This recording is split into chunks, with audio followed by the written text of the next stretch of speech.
Kalau negara menghilang besok, siapa yang akan melindungimu? Jangan jawab dulu, karena di video kali ini ada ratusan komunitas di seluruh dunia yang hidup tanpa negara.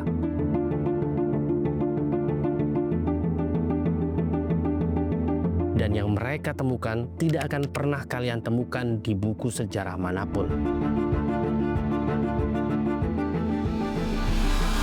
Selamat datang di channel baru. Di video kali ini kita akan bahas tentang sisi gelap masyarakat tanpa negara.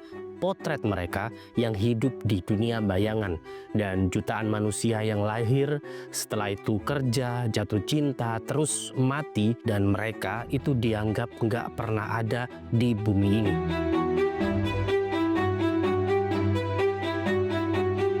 Perkenalkan, mereka adalah kaum stateless atau masyarakat tanpa negara. Mereka yang ikut menanam pangan buat dunia, tapi seringkali buat beli susu adik ataupun susu anak mereka sendiri itu tidak mampu.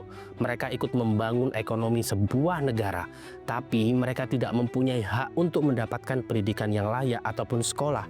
Dan mereka itu tidak punya hak untuk berobat. Bahkan sebuah nama yang tercatat secara resmi mereka juga nggak punya. Ini dia sisi gelap yang jarang banget diobrolkan di warung-warung kopi ataupun di beberapa tempat-tempat sudut-sudut di sana. Bertahun-tahun tanpa memiliki negara, nasib pengungsi etnis Rohingya semakin tidak jelas. Atau UNHCR telah mendata belasan imigran Rohingya di Sidoarjo, Jawa Timur. Sebuah paradoks yang tragis banget di tengah dunia modern yang kita bangga-banggakan. Dan kalian bisa bayangkan, ada sebuah dunia di mana jutaan orang terjebak dalam lingkaran kemiskinan dan juga lingkaran eksploitasi.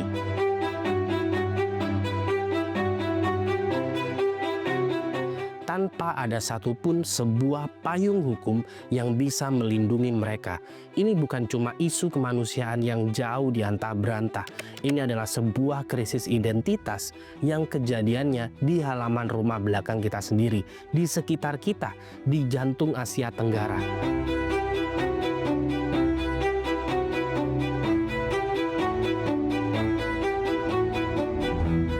Bagaimana? Siap mengulik lebih dalam? Karena cerita mereka akan membuat kalian mempertanyakan banyak sekali hal di bumi ini.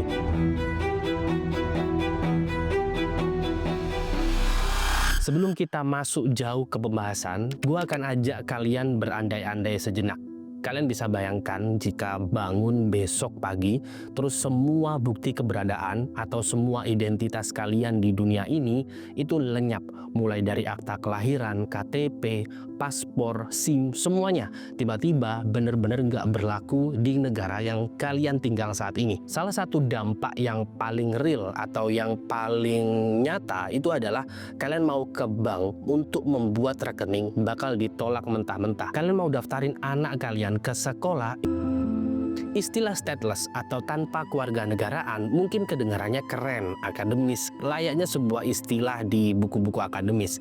Tapi di balik kata itu, Bray, ada sebuah penderitaan manusia yang benar-benar nyata.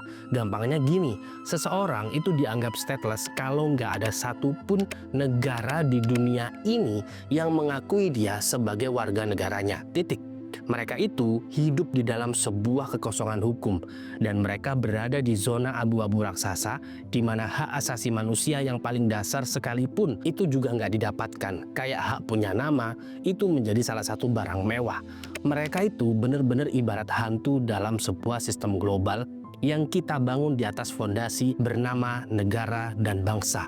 Dan masalahnya di Asia Tenggara ini bukan lagi sekedar kasus 1-2 orang. Ini sudah menjadi sebuah krisis struktural yang diwariskan dari kakek nenek ke cucu. Dan kawasan kita ini itu udah menjadi salah satu epicentrum global buat statelessness.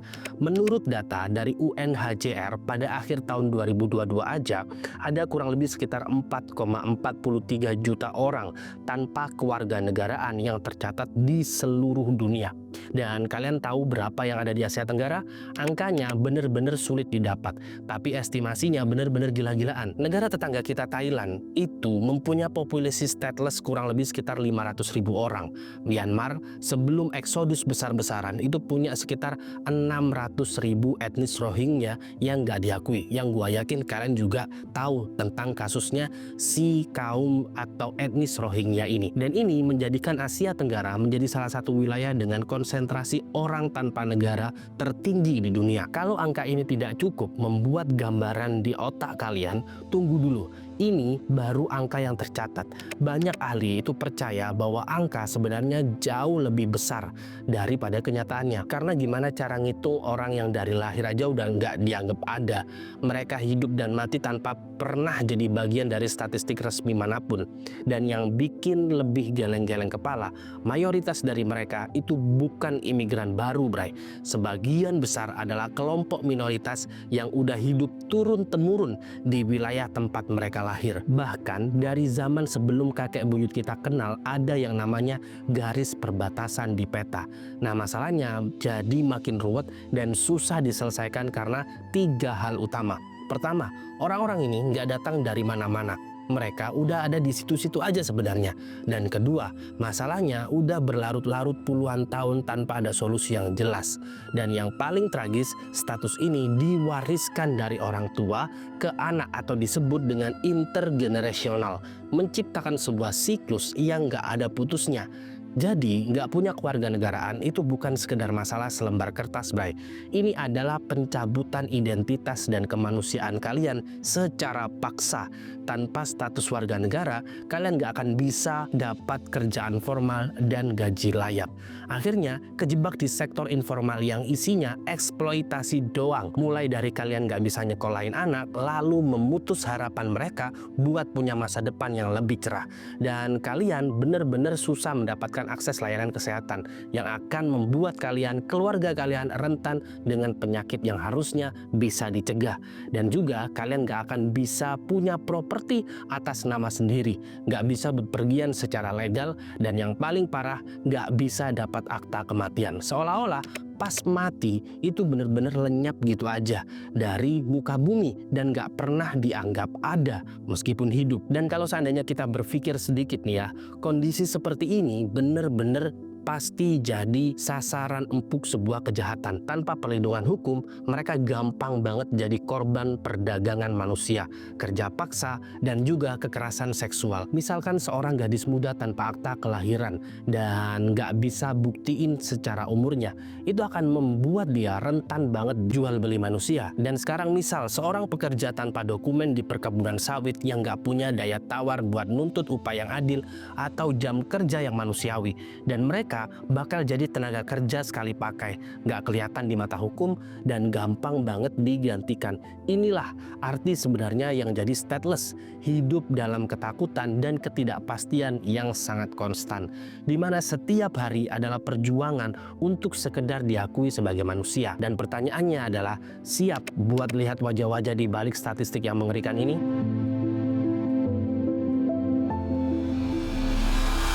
Oke, Bray, kalau seandainya ngomongin statistik jutaan jiwa itu sejujurnya kadang bikin kita mati rasa. Angkanya terlalu besar buat dibayangin. Tapi di baliknya ada kisah-kisah individu, keluarga, dan juga beberapa komunitas yang menanggung beban ketiadaan ini setiap hari.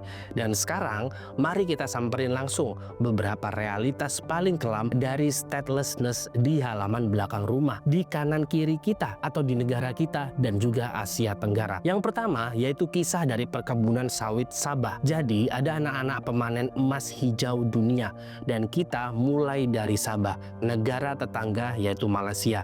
Kalian tahu kan minyak sawit dan juga beberapa produk supermarket yang kalian beli, mulai dari coklat, mie instan sampai sampo.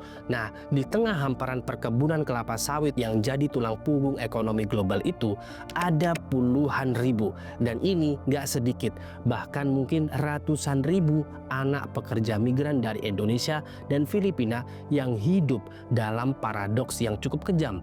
Nah, di Sabah atau di Malaysia saja diperkirakan ada sekitar 200.000 pekerja Indonesia yang bekerja tanpa dokumen lengkap.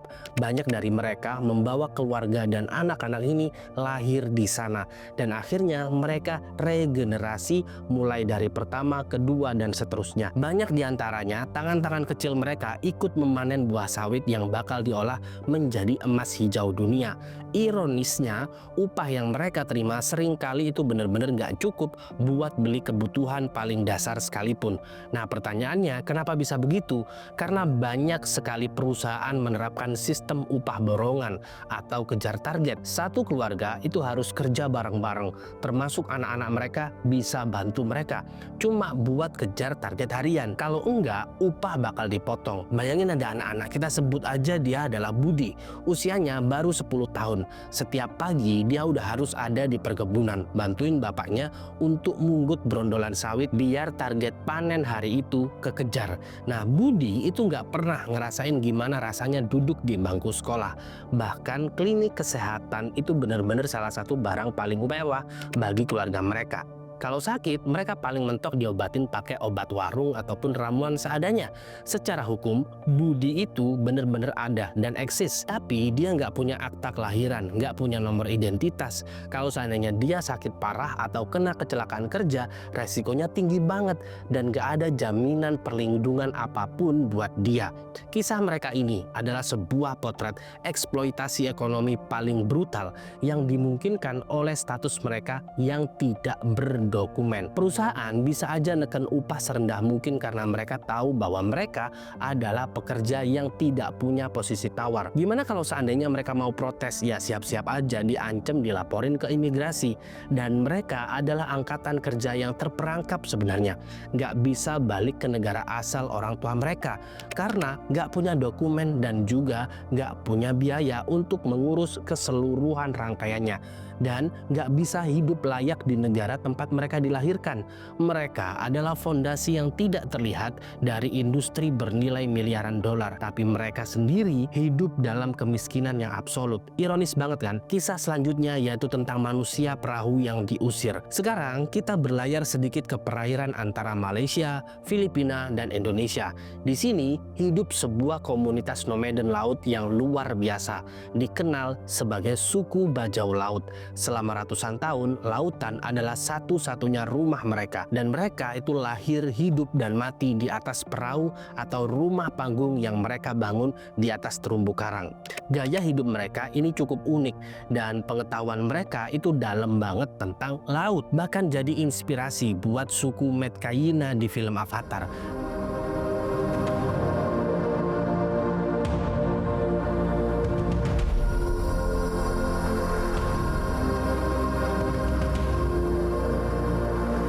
The Way of Water karya James Cameron. Keren banget kan? Tapi di dunia nyata, nasib mereka jauh dari keren. Di dunia modern yang terobsesi sama garis perbatasan dan dokumen, gaya hidup nomaden mereka malah jadi kutukan. Karena sifat mereka yang berpindah-pindah dan asing dengan birokrasi.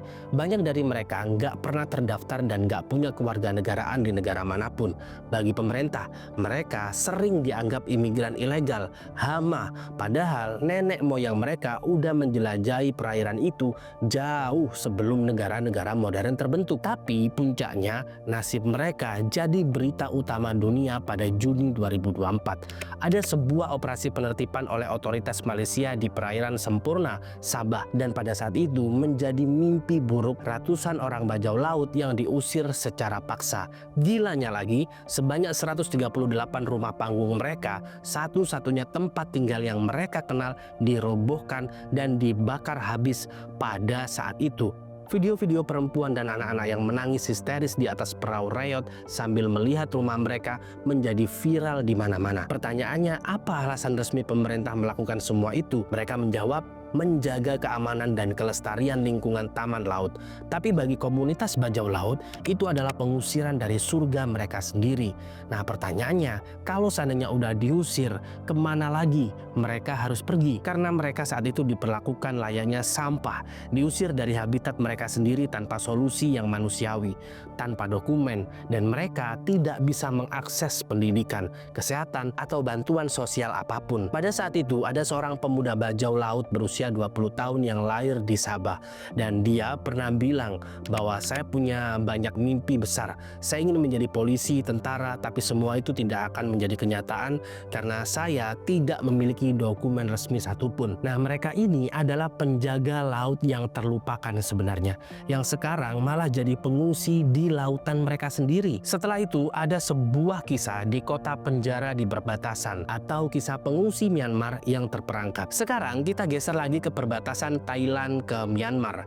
Di sepanjang perbatasan ini ada kamp-kamp pengungsian yang isinya ratusan ribu orang. Sebagian besar dari mereka adalah etnis minoritas layaknya suku Karen, yang sebenarnya mereka itu udah lari dari konflik bersenjata sejak tahun 1960-an. Setelah kudeta militer brutal di Myanmar tahun 2021, gelombang pengungsi baru benar-benar membanjiri perbatasan dan membuat situasi ini benar-benar makin parah. Kamp seperti Maila yang udah berdiri sejak 1984 itu benar-benar berubah dari tempat perlindungan sementara menjadi yang disebut penghuninya, atau mereka menyebut dengan kota penjara. Kan bisa bayangin, kamp ini populasinya pernah mencapai lebih dari 40.000 orang. Terus bagaimana cara hidupnya? Otomatis cara hidup mereka berdesakan di area seluas kurang dari 2 km persegi. Para pengungsi ini hidup dalam isolasi total. Mereka nggak diizinkan kerja atau berpergian secara legal di luar camp.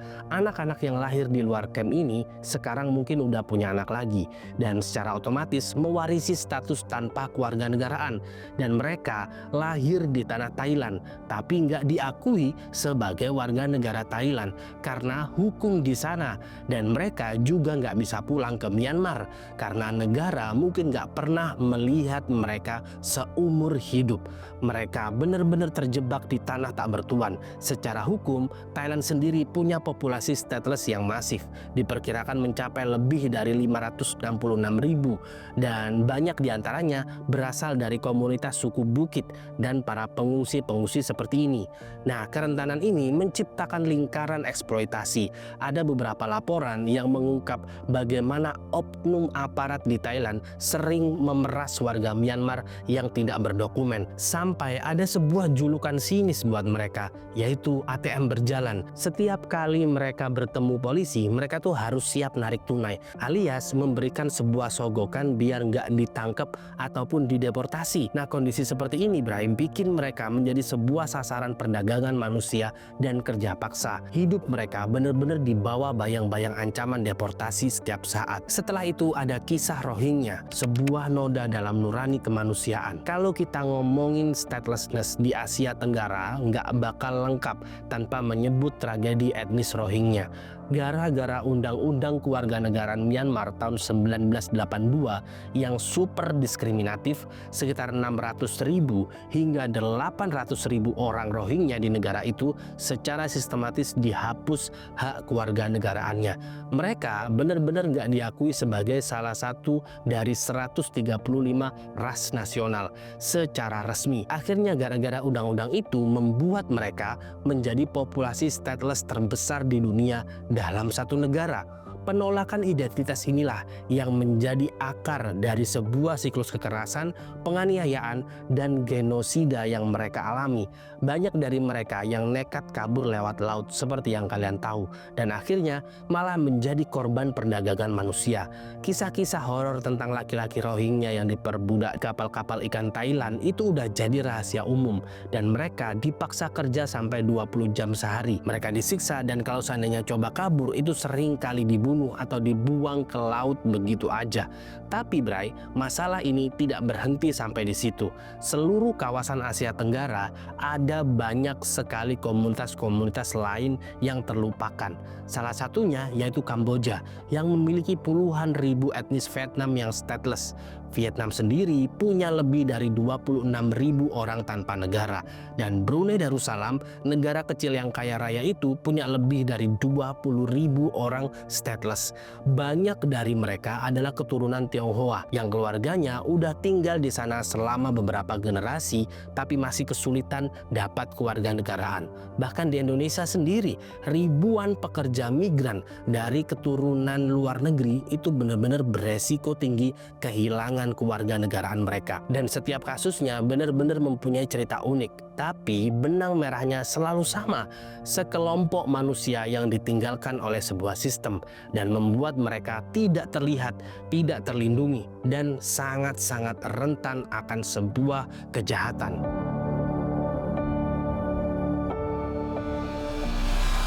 Oke, dari tadi kita udah ngelihat horornya dari sebuah stateless. Sekarang pertanyaan besarnya, kok bisa di abad 21 yang katanya udah modern ini masih ada jutaan orang yang hidup seolah-olah mereka bener-bener tidak ada di bumi ini? Nah, penyebabnya sebenarnya rumit, Bray. Seringkali ada sebuah perpaduan racun dari sejarah kolonial, hukum yang tercatat, dan juga diskriminasi buta, dan konflik-konflik berdarah lainnya.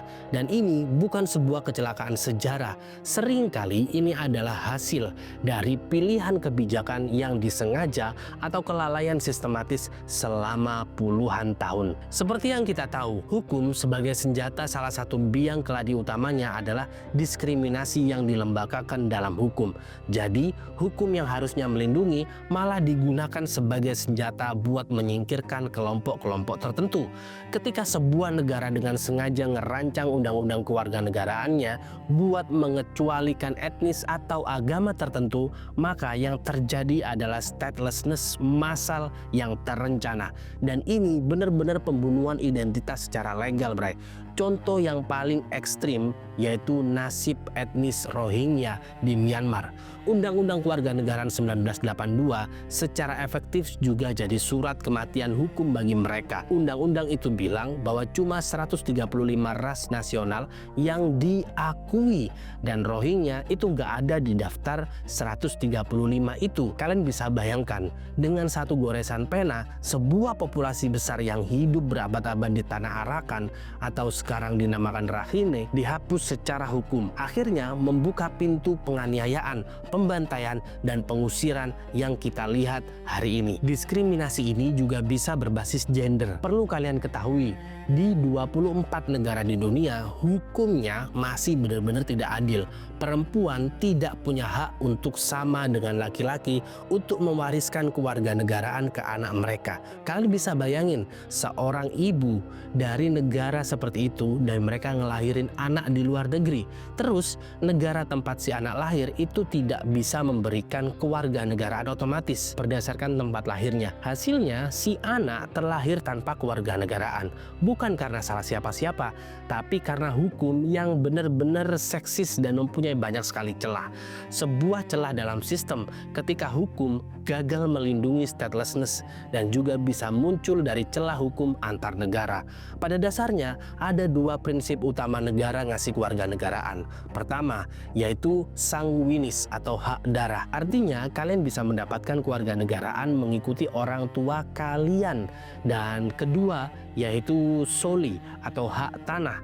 Artinya kalian dapat kewarganegaraan dari negara tempat kalian dilahirkan.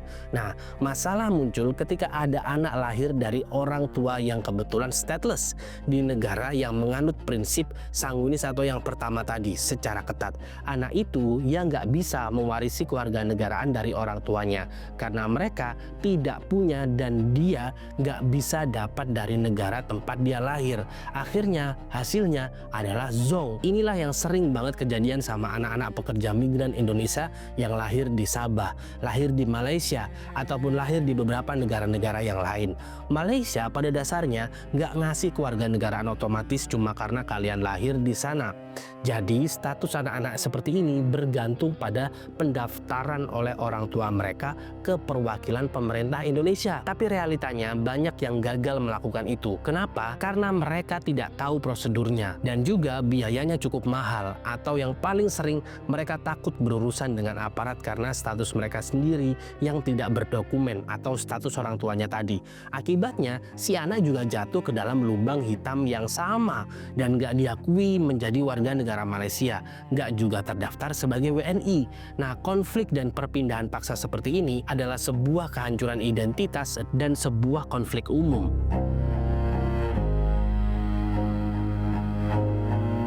Oke, Bray, kalau seandainya kita mendengar frasa atau rangkaian kata masyarakat tanpa negara, ada dua gambaran yang kontras banget muncul di kepala kita.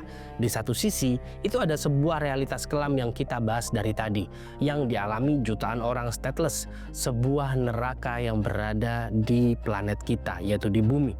Tapi di sisi lain, ada sebuah konsep filosofis yang justru memandang masyarakat tanpa negara adalah sebuah utopia, puncak dari sebuah kebebasan manusia. Memahami kontras ini benar-benar penting banget agar kita bisa paham betapa vitalnya peran sebuah negara, sekaligus betapa berbahayanya negara itu. Kisah orang-orang stateless adalah teriakan minta tolong yang paling kencang agar negara mau memenuhi tanggung jawabnya dan memastikan setiap orang memiliki identitas hukum dan dilindungi oleh hukum.